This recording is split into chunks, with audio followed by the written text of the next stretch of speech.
Shalom, selamat pagi dan salam sehat kami sampaikan kepada seluruh jemaat Tuhan dimanapun berada. Doa dan harapan kami kiranya Bapak Ibu Saudara sekalian sehat dan sukacita. Terlebih kiranya kita semua selalu dalam lindungan Tuhan Yesus Kristus. Bapak Ibu Saudara yang kekasih, sebelum kita memulai aktivitas hari ini, biarlah kita terlebih dahulu diteguhkan oleh firman Tuhan. Kita berdoa. Damai sejahtera dari Allah yang melampaui segala akal, itulah kiranya yang memelihara hati dan pikiranmu dalam Kristus Yesus Tuhan kita. Amin. Bapak Ibu Saudara yang kekasih, firman Tuhan yang menguatkan dan meneguhkan iman kita pada hari ini, Jumat 24 Juni 2022, tertulis dalam Injil Matius 5 ayat yang ke-17. Beginilah firman Tuhan, saya bacakan untuk kita semua. Janganlah kamu menyangka bahwa aku datang untuk meniadakan hukum Taurat atau kitab para nabi. Aku datang bukan untuk meniadakannya, melainkan untuk menggenapinya. Demikianlah pembacaan firman Tuhan. Bapak Ibu Saudara yang kekasih, tentu kita harus katakan bahwa kesimpulan dari hukum Taurat adalah kasih. Dan kasih itu sendiri adalah Tuhan Yesus Kristus.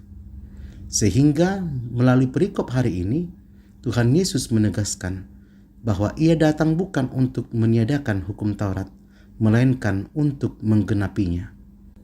Karena memang Tuhan Yesus Kristus adalah penggenapan hukum Taurat itu sendiri.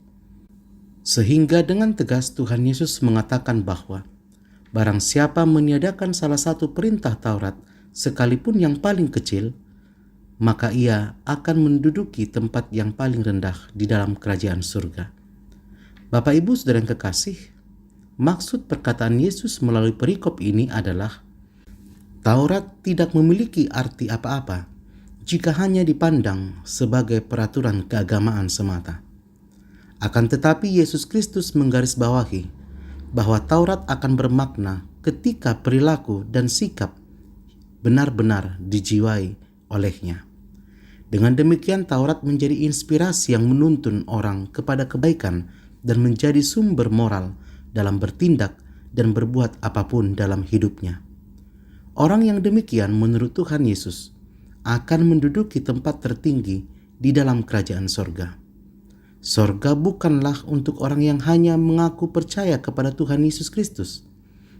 Tetapi kerajaan Tuhan, kerajaan sorga, diperuntukkan untuk orang yang melakukan kehendak Allah. Firman Tuhan mengatakan, bukannya orang-orang yang memanggil Tuhan Tuhan masuk ke dalam kerajaannya, tetapi ia yang melakukan kehendak Bapa di sorga. Artinya saudara, tidak cukup hanya mengaku di mulut saja kita percaya kepada Tuhan Yesus Kristus. Akan tetapi yang lebih dalam, bagaimana semuanya itu tercermin dan terlihat di dalam kehidupan kita sehari-hari. Firman Tuhan mengatakan, bukan orang yang berseru Tuhan Tuhan masuk ke dalam kerajaannya, tetapi yang melakukan kehendak Bapa di sorga.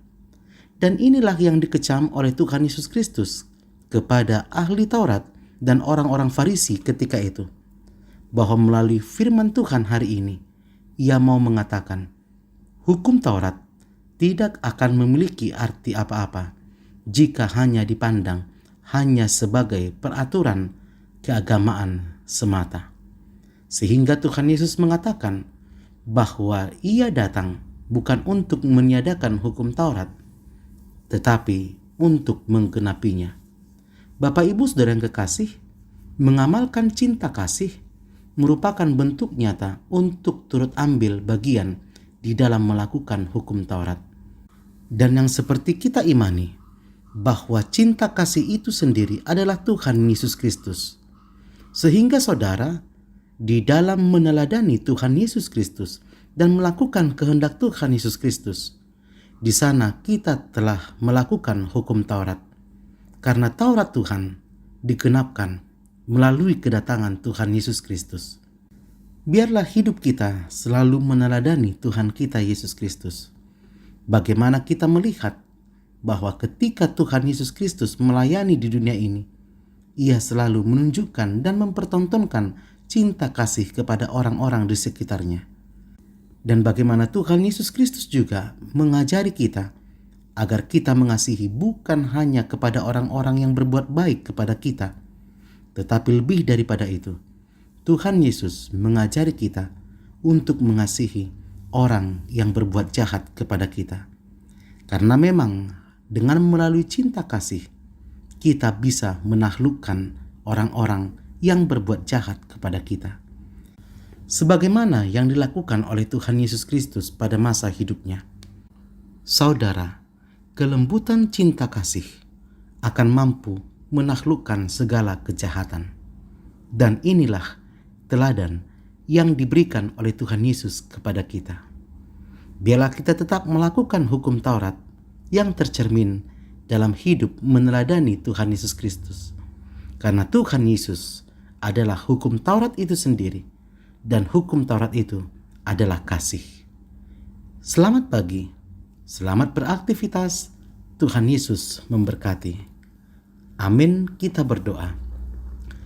Terima kasih Tuhan untuk firman yang telah kami dengarkan. Biarlah firman-Mu menjadi kekuatan dalam hidup kami menjalani hari-hari kami. Berkati seluruh jemaat Tuhan dimanapun berada. Engkau kuatkan dan ajari kami, agar kami terus hidup dalam cinta kasih Tuhan. Karena hukum Taurat diwujudkan dalam satu kata, yaitu kasih. Dan kasih itu adalah Engkau, Tuhan Yesus Kristus. Berkati seluruh jemaat Tuhan. Jika ada dalam keadaan sakit, Tuhan sembuhkan. Jika ada yang bergumul, kiranya Tuhan berikan keteguhan hati dan keteguhan iman bahwa Tuhan tidak meninggalkan kami dalam situasi hidup apapun. Berkati juga anak-anak Tuhan yang mengikuti proses studi atau sekolah. Tuhan berikan kepintaran. Anak-anak Tuhan yang mencari pekerjaan, Tuhan tunjukkan pekerjaan bagi mereka yang sesuai dengan kemampuan mereka. Anak-anak Tuhan yang bergumul untuk mencari pasangan hidup, Tuhan berikan pasangan hidup bagi mereka yang seturut dengan kehendak Tuhan. Akhirnya hidup kami serahkan ke dalam tangan pengasihan-Mu. Dalam nama Yesus kami berdoa. Amin.